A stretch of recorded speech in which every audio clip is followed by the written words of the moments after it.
Hola oyentes de Radio Sefarad y bienvenidos nuevamente a Milim, la historia de las diásporas, como siempre con Alicia Benmergui desde Argentina. ¿Qué tal, Alicia? Muy bien, dispuesta a hablar de historia una vez más con ustedes. Vamos a seguir hablando del capítulo de la historia que empezamos hace 2 semanas con los judíos en el Imperio zarista, pero vamos a recordar, como siempre hacemos al inicio del programa, que esta y otras historias pueden encontrarla en la página www.milimcultural, escrito todo junto.com.ar, y si quieren, una vez al mes pueden recibir en su correo electrónico y gratuitamente un boletín sobre historias de la historia judía, escribiendo a cultural@arnet.com.ar. Dijimos todo lo que teníamos que decir y ahora te dejamos el micro para que tú nos cuentes. Bueno, en principio lo que quiero decir es que históricamente el territorio de Rusia, yo te lo mandé en un texto, es el país más grande del mundo en la actualidad. Dice que se extiende por todo el norte de Asia y el tercio oriental de Europa. Tan inmenso es. Y abarca 11 zonas horarias. Y entonces tiene todos los tipos de geografía, tiene muchos grupos étnicos diferentes. Y toda esta historia comenzó en la época de los zares, donde lentamente ellos van librando guerras y apoderándose de diferentes territorios. Ellos practicaron primero el colonialismo y después el imperialismo. La diferencia, estaba leyendo en un texto muy interesante que se hace con el colonialismo y el imperialismo británicos, es que ellos lo hicieron sobre todo en tierra, tuvieron pocos sitios o lugares para extenderse como lo hizo el Imperio Británico. ¿Por qué? Porque el problema que ellos tenían era una salida al mar, que es el mismo problema por el que se está luchando ahora Putin, tener un puerto de aguas que no se congelen en el invierno. Y bueno, en esta historia, que es una historia muy larga, se cuenta, por ejemplo, que el zar Pedro el Grande hace la ciudad de San Petersburgo, la hace ahí en el norte de Rusia, cuando le quita una porción del territorio a Suecia, porque siempre tuvo guerras con Suecia, Rusia, así como también las tuvo con Polonia. Las guerras entre polacos y rusos han continuado a lo largo de la historia, y lo que existe por parte de los polacos a los rusos, no sé si por parte de los rusos a los polacos, pero sí por parte de los polacos hacia los rusos, es un odio muy grande por todas las cosas que hicieron los rusos con los polacos. Bueno, en estas idas y vueltas de la historia, Pedro el Grande construye esa hermosísima ciudad que es San Petersburgo, porque lo que quería era una comunicación directa con Europa por el tema del tráfico comercial. Y bueno, en estas cosas que van a suceder, también lo que se instala es una autocracia que va a convertir al campesinado ruso y también en parte de la población en siervos. Siervos, no sé si sabés que la servidumbre es algo que es diferente de la esclavitud que se practicó en la Europa feudal, y en los textos que le hacen propaganda a los zares ahora todo el tiempo, cuando estoy buscando material que no sea en los textos que yo tengo, es que en 1861 se levanta la servidumbre de los serbios, de los siervos en Rusia. Pero lo cierto es que la servidumbre es que un campesino está atado a la tierra, no importa esa tierra cuántos dueños o propietarios tenga. Eso fue también así en Europa. No creo que en España haya sido así, pero en Francia sí lo fue. Y entonces el campesino le pertenece a la tierra, él está atado a eso. Y también hicieron lo mismo con gente de las ciudades. Esta extensión hacia conseguir un imperio enorme se logró sobre todo en el reinado de Catalina de Rusia, que incorpora al al imperio zarista una enorme porción de territorio. ¿Esto qué tiene que ver con los judíos? ¿Por qué estoy contando esto? Bueno, porque los judíos vivían en estas distintas regiones, así como vivían musulmanes, así como vivían los tártaros, y en la medida que ellos van apoderándose de todos estos territorios, esta población pasa a formar parte de lo que sería la población del imperio zarista. Y el problema es que yo lo conté la vez pasada, pero lo voy a repetir, que es que cuando los turcos otomanos toman la antigua Bizancio, que era la iglesia ortodoxa por excelencia, donde ahí había nacido la iglesia ortodoxa, Rusia se va a constituir en la heredera de ese imperio zarista. Por eso yo conté que el zar viene de una contracción de la palabra César y se convierte en la tercera Roma prácticamente.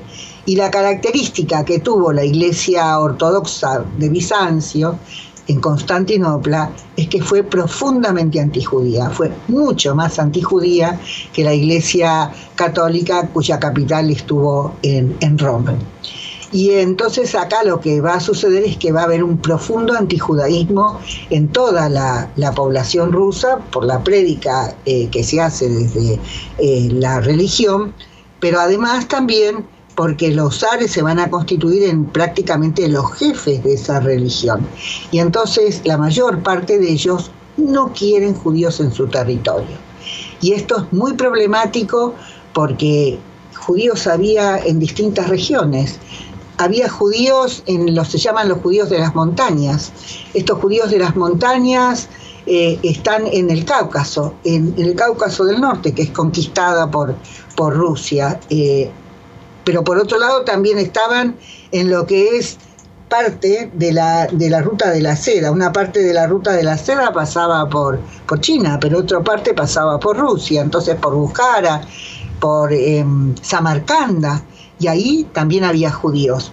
Había población judía más o menos numerosa en algunos lugares, más escasa en otros, pero estos judíos, su amargo destino era que Rusia avanzaba sobre estos territorios, y lo más grave de todo, sí, porque es lo más grave de todo, o por otro lado, quién sabe, tal vez favoreció al judaísmo, el texto te lo daré la próxima vez, no voy a contar todo esto hoy, es cuando en 1779 o 1772, prácticamente el imperio, el reino de Polonia, que había sido uno de los reinos más grandes de Europa, junto con el ducado de Lituania, desaparecen prácticamente desmembrados por el imperio ruso, por el imperio austríaco y por los que van a ser los alemanes, los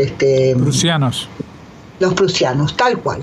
Y entonces ahí una enorme población judía que había vivido en el sur de Rusia, que también está en lo que es la zona, lo que estaba en la zona de Ucrania, pasa a formar parte del imperio ruso, una gran cantidad de población rusa. En un momento dado fue la más numerosa de todo el mundo. Por eso esto tiene que ver con el judaísmo ashkenazí. Nosotros independientemente hemos contado muchas cosas sobre la historia de este judaísmo ashkenazí, pero lo cierto es que por no quererlos en su territorio, después voy a contar qué es lo que sucedió. Lo que yo quiero decir es qué era lo que decían los zares cuando entraban estas poblaciones judías dentro de sus dominios. Y así tenemos que el zar Iván el Terrible, esta gente fue terrible, la historia de Rusia, sobre todo la historia del campesinado, la historia de la población rusa, es una historia muy terrible y muy dolorosa. A veces cuando uno se pregunta cómo los judíos no iban a padecer tanto viviendo en lugares donde la población común era sometida a una existencia de tanto sufrimiento. A los judíos les tocó estar en estos lugares y bien que lo padecieron, porque fueron tal vez ser víctimas de otras víctimas eso es algo que pienso yo, es lo más duro que puede haber. Y esto es lo que les pasaba a los judíos. Así que tenemos, por ejemplo, el caso del zar Iván el Terrible, que fue verdaderamente terrible, que gobernó entre los años 1530 y 1584, y que cuando anexó la ciudad de Pskov, no sé si está bien dicho, no sé si vos sabés ruso, yo no, Pskov, ordenó que todos los judíos que se negaran a convertirse al cristianismo fueran ahogados en el río. Dice que este lugar, Pskov, todavía es conocido por su antisemitismo. Yo diría que muchos de esos otros lugares.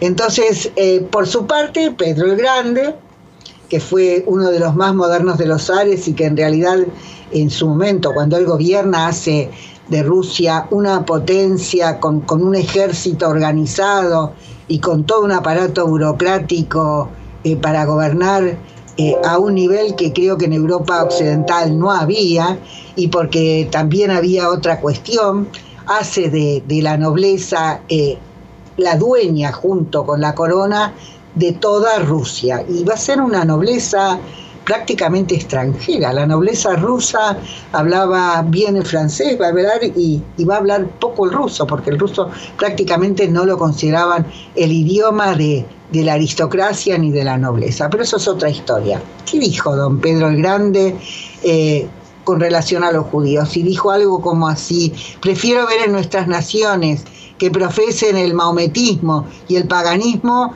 en lugar de los judíos. Hermoso, ¿no? Ellos son pícaros y tramposos. Es mi esfuerzo erradicar el mal, no multiplicarlo.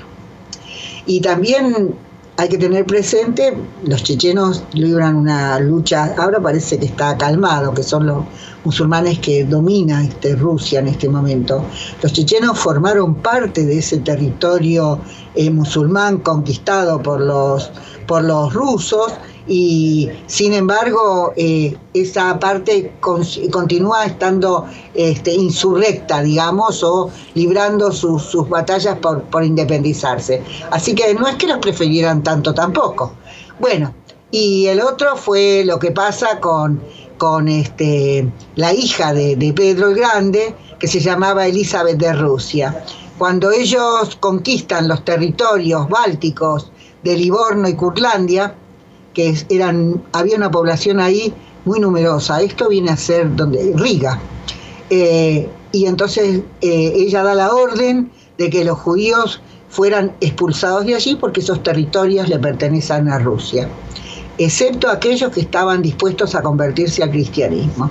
Entonces la ciudad de Riga pide que no los expulsen porque sufrirían muchas pérdidas los mercaderes de la ciudad por esa expulsión. Entonces, ¿qué dijo Elizabeth? Escribió la emperatriz con sus propias manos, mirá, ella sabía leer: no deseo obtener ningún beneficio de los enemigos de Jesucristo.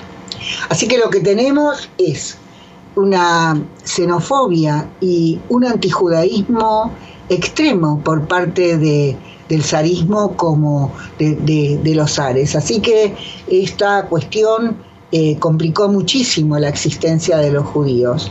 De esto no voy a hablar ahora, porque deberíamos hablarlo en la propia, para explicar, porque por un lado después los van a aislar a los judíos en lo que se llama la zona de asentamiento, el palo de asentamiento, la zona de residencia de los judíos.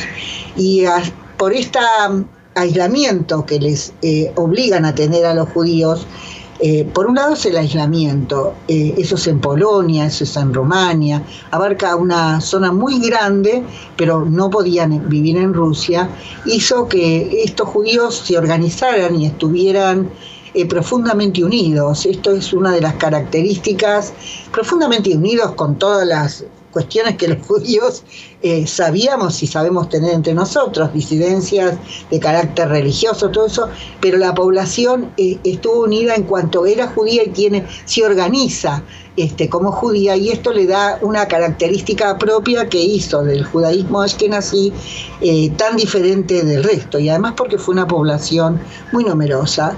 Después seguiremos hablando de todo esto, que es lo que va a suceder, pero lo que yo quería es contar esta historia, porque es muy difícil contar la historia de los judíos en Rusia, porque prácticamente no se puede hablar de una comunidad hasta que esto tiene lugar recién a partir de la revolución bolchevique en 1917, que es cuando los judíos desaparece la zona de residencia y los judíos aparentemente podían vivir libremente en Rusia hasta que aparece alguien como Stalin.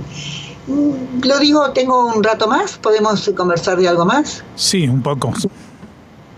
Bueno, porque el otro día estaba leyendo, vos sabés que con el asunto de Mirim yo leo mucha prensa judía internacional, y entonces en este momento están diciendo que prácticamente Odessa es casi como una sucursal de Tel Aviv, que cómo se vende comida israelí, porque además por otra parte también es cierto que muchos judíos que fueron a Israel eran de origen de toda esa región. Pero lo que a mí me sorprende será esta cosa.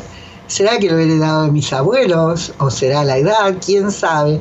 Cuando dicen que la gente que vive ahí dice que Ucrania, Odessa es Ucrania, es una población absolutamente amigable con los judíos, que ahí no existe antisemitismo. Bueno, lo dicen, qué sé yo, actores, gente influyente, tiene sus negocios y todo eso. Yo no puedo menos que asombrarme de que se diga algo como esto. Me parece casi hasta... si no fuera, por lo menos a mí me provoca un sentimiento de amargura, parece hasta irónico que se diga que ahí no hay antisemitismo. No lo puedo creer de ninguna manera, y a mí me sorprende siempre la cuestión de la ingenuidad por parte de los judíos.